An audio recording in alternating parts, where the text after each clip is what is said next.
Buenos días, soy David Talavera Almendro y vengo a presentar mi trabajo final de máster dentro del máster en Organización y Funcionamiento de las Gestión, Organización y Funcionamiento de las Entidades Locales. Como decía, el trabajo que he titulado Régimen Jurídico de Protección de los Caminos Públicos como bienes de dominio público de las entidades locales, potestades de defensa ante conflictos y posibles soluciones. La elección de este tema no responde tanto a un interés jurídico, como sí que lo es, sino más bien por la relevancia práctica que tienen los bienes de dominio público dentro de las entidades locales y en particular los caminos públicos.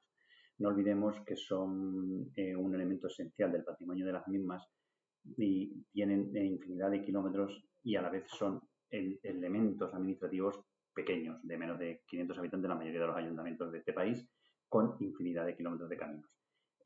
Antes de hacer lo que es el objeto del trabajo, sí que me gustaría trasladar que el trabajo se ha hecho con un concepto, con una concepción pública del mismo, ¿no? Porque llevo mucho tiempo con responsabilidades públicas dentro de la administración local y entonces es cuando por la práctica he detectado cuáles son los problemas a los que nos enfrentamos los ayuntamientos para la defensa y conservación de los caminos públicos locales.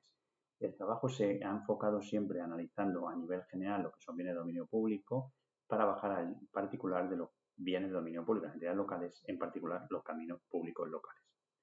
Como decía, el objetivo de este trabajo, el objetivo principal de este trabajo ha sido analizar el régimen jurídico de los caminos públicos y estudiar los mecanismos que tienen las entidades locales para garantizar su defensa, protección y conservación.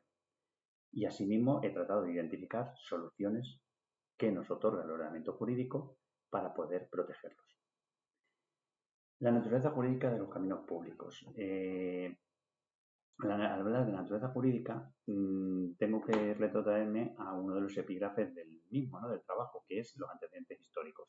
Los antecedentes históricos de los bienes de dominio público, los tenemos que ir a la antigua Roma, ¿no? Cuando nos hablaba de los bienes que estaban dentro del comercio de los hombres y fuera del comercio de los hombres, ¿no?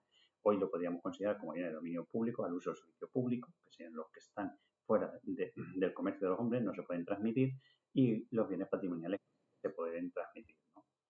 Y desde ahí llegaríamos a la Edad Moderna, a la regulación de la Edad Moderna, al siglo XIX con las desamortizaciones de Nodal y de Mendizábal, donde muchos de los bienes de dominio público y comunales son aquellos que quedaron de las desamortizaciones, hasta llegar a nuestra Carta Magna del 78, donde en el artículo 132 le otorga la máxima protección jurídica, diciendo que esos bienes de dominio público son los que están afectos al uso del servicio público, que tienen una reserva de ley y que en su regulación jurídica tienen una reserva de ley y que tienen tres características fundamentales: la inalienabilidad, imprescriptibilidad e inembargabilidad.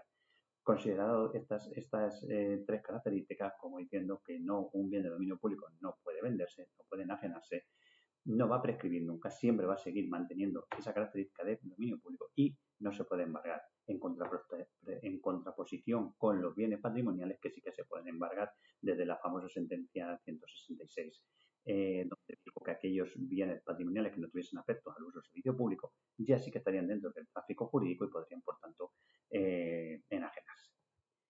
Visto el régimen jurídico, el concepto y las características de bienes de dominio público, bienes patrimoniales, bienes comunales, detectamos unos problemas. ¿Qué problemas tenemos con ellos, y en especial con los caminos públicos?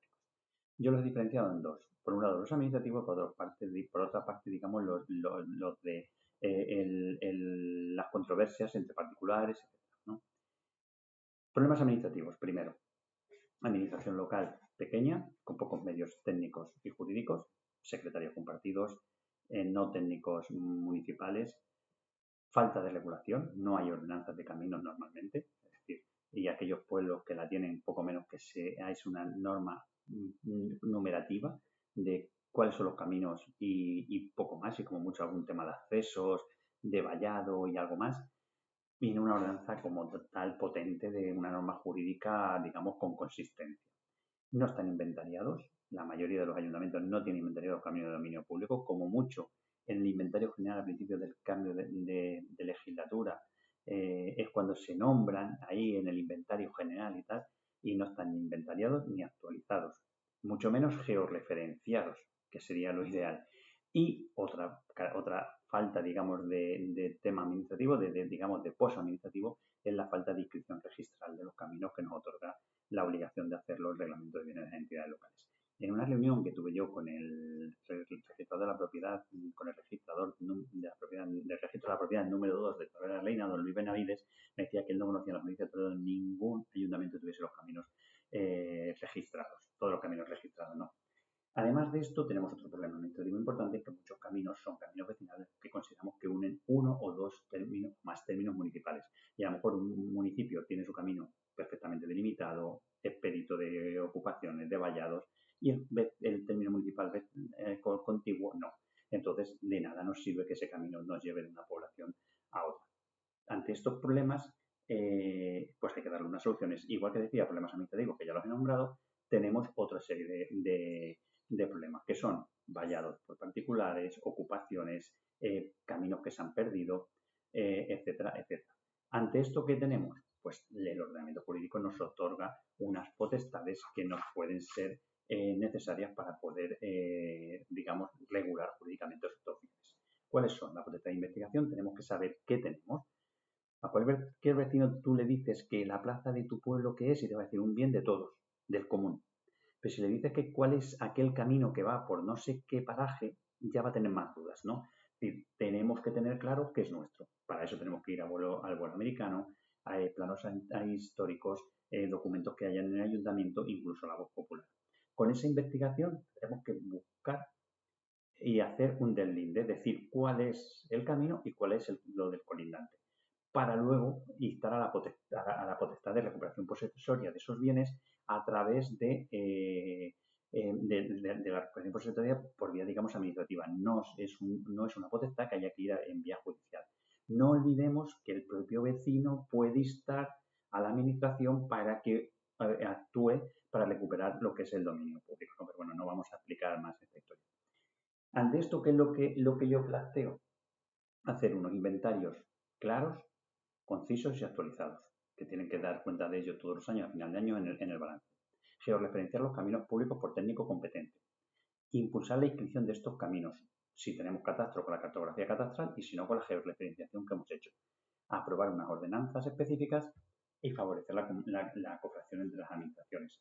¿Para qué? Con todo esto podemos plantearnos la alteración de la calificación jurídica del bien. ¿Y cómo lo hacemos? Con la desafectación. Aquellos caminos que no queramos que estén afectos al uso de servicio público, algunos porque se han perdido hace mucho tiempo o no tienen sentido ahora porque transita paralelamente una carretera o porque creemos que puede ser mejor que el camino vaya por otro lado, lo desafectamos al uso del servicio público y ya pasaría a ser un bien patrimonial que podríamos enajenarle o permutarle.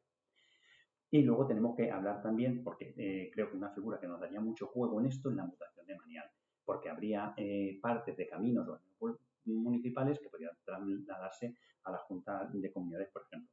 Con estas aportaciones y estas propuestas tendremos que hacer dos cosas para concluir, que serían una ley de caminos regional, donde nos diese la herramienta jurídica para proteger todos los caminos con unas normas básicas que todos los ayuntamientos tengamos que cumplir, y eso nos favorecería mucho, sobre todo en los caminos municipales, pues que no pasan por diversos términos municipales. Y además tienen una figura, como son los agentes medioambientales, que podrían vigilarlos. Y otro, unas ordenanzas de caminos municipales, donde además de las normas, digamos, básicas de la ordenanza, nos clasificase los caminos como caminos de dominio público y aquellos caminos públicos que podrían estar a la posibilidad de pasarse a patrimoniales para una posible enajenación o una posible permuta, en el sentido más lógico de la cosa. Es decir, si un camino ya no existe y nadie te le reclama porque no es necesario ya, podamos permutarle. Y aquel otro camino que a lo mejor discurre por un sitio que no tiene sentido lógico, le podamos cambiar para que vaya por otro lado y nos beneficiemos todos. Y esos recursos económicos que el ayuntamiento recuperase fuesen para la mejora y conservación del resto de caminos públicos, ¿no? Entonces yo creo que si todo eso se argumenta en una ordenanza, acortamos plazos, acortamos trámites de conflictos unos con otros y tal, y nos facilita mucho las cosas. Poco más, simplemente decir que yo creo que las herramientas jurídicas las tenemos, porque nuestro ordenamiento jurídico es muy rico, lo que hace falta es utilizarlas de una forma eficiente para que nos dé un resultado eficaz de las cosas Espero que os haya aclarado lo que he querido transmitir en este trabajo y nada, simplemente dar también las gracias a mi tutora por el apoyo y ayuda que me ha prestado. Gracias.